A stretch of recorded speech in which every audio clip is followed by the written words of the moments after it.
Number 10, sweet tooth एक post apocalyptic fantasy drama series है जिसे जिम मिकल और बेथ श्वार्ट्ज ने नेटफ्लिक्स के लिए डेवलप किया है। दुनिया में एक मिस्टीरियस वायरस के बदलते समय में बच्चे जन्म लेते हैं जो इंसान और जानवरों के मिश्रण होते हैं, यानी हाफ ह्यूमन हाफ एनिमल। ये कहानी एक आधे शेर और आधे इंसान लड़के गस के आईआरडी गिर्द घूमती है, जिसका चेहरा चीता जैसा होता है। गस को अपने घर से बाहर निकलना पड़ता है और वो एक रहस्यमय लोगों की दुनिया में पड़ता है। उसके साथ चलने वाला बड़ा आदमी जेपर्ड उसको अपने आप को बचाने की कोशिश करते हैं। इसमें रिश्ते, सहयोग और सामर्थ्य का मजबूत संदेश है, जबकि दुनिया खुद को दोबारा बनाने की कोशिश करती है। स्वीट टूथ ने व्यूअर को एक अनोखी दुनिया दिखाने का कष्ट किया है, जिसमें कल्पना और खतरा एक साथ घुल मिलते हैं और प्यार और असलियत का संगम है। नंबर 9, द लास्ट स्टैंड एक एक्शन थ्रिलर फिल्म है जिसे साउथ कोरियन डायरेक्टर किम जी वून ने बनाया है। इसमें आर्नोल्ड श्वार्ज़नेगर मुख्य भूमिका में हैं। कहानी एक छिपे हुए ड्रग लॉर्ड गैब्रियल कोटेज के पीछे लगे हुए एक शहर की शक्तिशाली शेरीफ रे ओवेंस आर्नोल्ड श्वार्ज़नेगर के चरित्र को दिखाता है। कोटेज एक तेज गाड़ी में बॉर्डर क्रॉस करता है जिससे उसको मैक्सिको तक पहुंचाना है, जहां वो अपने बचाने का योजना बना रहा है। शेरिफ ओवेंस अपने एक छोटे परिवार के साथ अपने शहर को सुरक्षित रखने का जिम्मा उठते हैं। उनका फैसला अपने प्रिंसिपल्स और जिम्मेदारियों के पक्ष में खड़ा होता है। एक मजबूत और खतरनाक कार चेस, बुलेट्स की वर्षा और आखिरी सामर्थ्य का प्रदर्शन होता है जब रे ओवेंस अपने शहर की सुरक्षा के लिए अकेला खड़ा होता है। द लास्ट स्टैंड एक एड्रेनलिन भरा सफर है जिसमें एक्शन, सस्पेंस और एक शेर से कम नहीं शक्तिशाली शेरीफ का अभिनय देखा जा सकता है। Number 8, dawn of the planet of the apes एक साइंस फिक्शन फिल्म है जिसे मैट रीव्स ने डायरेक्ट किया है। यह planet of the apes film series का एक हिस्सा है। कहानी 10 साल बाद शुरू होती है जब एक मिस्टीरियस वायरस के कारण इंसान जनसंख्या घट जाती है और वनारात एप्स एक समझदार तरीके से व्यवहार करने लगे हैं। सीजर एक चिंप इन वनारातों के नेतृत्व में है और एक आराम से जीने वाले वनारातों का संगठन बना रहा है।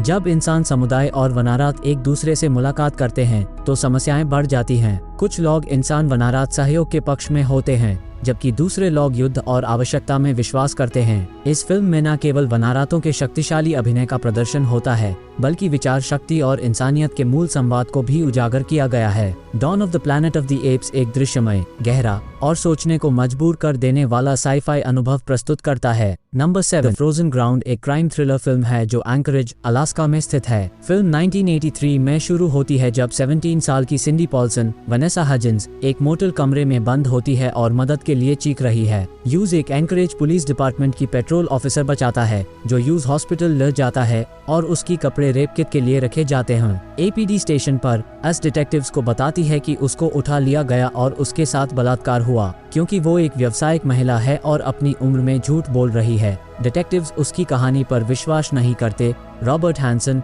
जॉन क्यूजक जैसे व्यक्ति को इन्वेस्टिगेट करने से माना करते हैं। उनका कहना है कि हैंसन एक समझदार व्यक्ति है जो अपना रेस्टोरेंट चलता है और उसके पास 3 लोगों का एलिबाई है। नंबर 6, सी फीवर एक साइंस फिक्शन हॉरर फिल्म है जिसे न्यासा हार्डिमन ने डायरेक्ट किया है। कहानी एक ओशनोग्राफिक रिसर्च एक्सपीडिशन के आसपास घूमती है जिसमें शवॉन एक मरीन बायोलॉजी स्टूडेंट हर्मायनी कॉरफील्ड भी शामिल है। जब उनकी बोट एक रहस्यमय और भयानक प्रकार का सी क्रिएचर से टकराती है जिसे वो सी फीवर कहते हैं, तब उनके सारे जीवन में खतरा पैदा हो जाता है। इस अनजाने क्रिएचर के संकुचन से बचने के लिए जज्बात और संकल्प के इम्तिहान का सामना करना पड़ता है। समुद्र में फंसे हुए लोगों को अपनी बचाव यात्रा को एक साथ संपन्न करना पड़ता है, लेकिन सी फीवर अपने विचलित रूप से उनके बीच खौफ और शंका का बीज बोता है। फिल्म में एक खोज और सहयोग की भावना का दमदार संदेश दिया गया है, जबकि डर और अनजानता के माहौल में एक समुदाय को अपने आप को बचाने के लिए मिलकर काम करना पड़ता है। सी फीवर एक डर और साई-फाई मिश्रण है जिसे देखकर व्यूअर को सोचने पर मजबूर करता है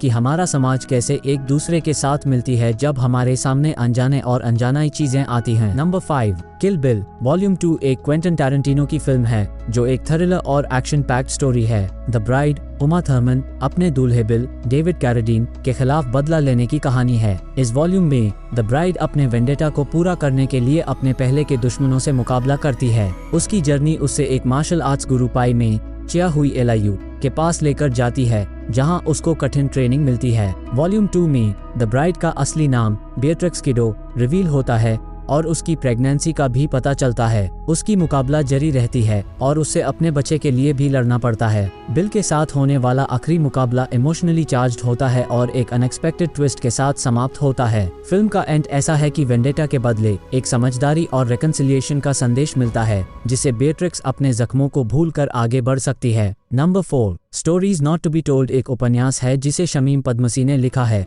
जिसमें वो अनोखे और चमकते हुए कहानियों का सिलसिला बयान करते हैं। किताब में व्यक्ति अपनी अनुभवों, भावनाओं और कल्पनाओं को व्यक्त करने का एक अलग तरीका दिखाती है। प्रतिनिधि कहानी रूम फॉर इम्प्रूवमेंट में एक अकेलेपन से भरी औरत का सफर और उसके जीवन में होने वाले परिवर्तन का चित्रण किया गया है। इसमें दूसरी कहानियां भी हैं जो रोचक हैं और अलग अलग जीवन की पहलुओं को छूना सीखती हैं। पद्मसी ने हर कहानी में व्यक्ति के अंदर छुपी गहराइयों को छेड़ा है, जिससे हर कहानी एक अनन्य पहलू प्रस्तुत करती है। ये किताब एक मनोरंजनक अनुष्ठान है जिसमें व्यक्ति के अंतर्राष्ट्रीय मानव संबंधों को और भी गहराई से समझने का प्रयास किया गया है। Stories not to be told व्यक्ति के अंतर्राष्ट्रीय जीवन की विविधता को सेलिब्रेट करते हुए अलग अलग लोग, भाषा और संस्कृतियों से जुड़ी कहानियों का एक सौंदर्य से भरा मिश्रण प्रस्तुत करता है। नंबर 3, ब्रेकिंग सरफेस एक तीव्र और गंभीर थ्रिलर फिल्म है जिसे योआकीम हेडे ने निर्देशित किया है। फिल्म कहानी है दो बहनों, आइडिये, मोया गैमल और टूवा मैडेलिन मार्टिन की, जो एक नदी के अंदर फंस जाती हैं जब उनकी डाइविंग एक्सपीडिशन अनजाने में एक बर्फ से ढकी हुई झील के नीचे पहुंचती है।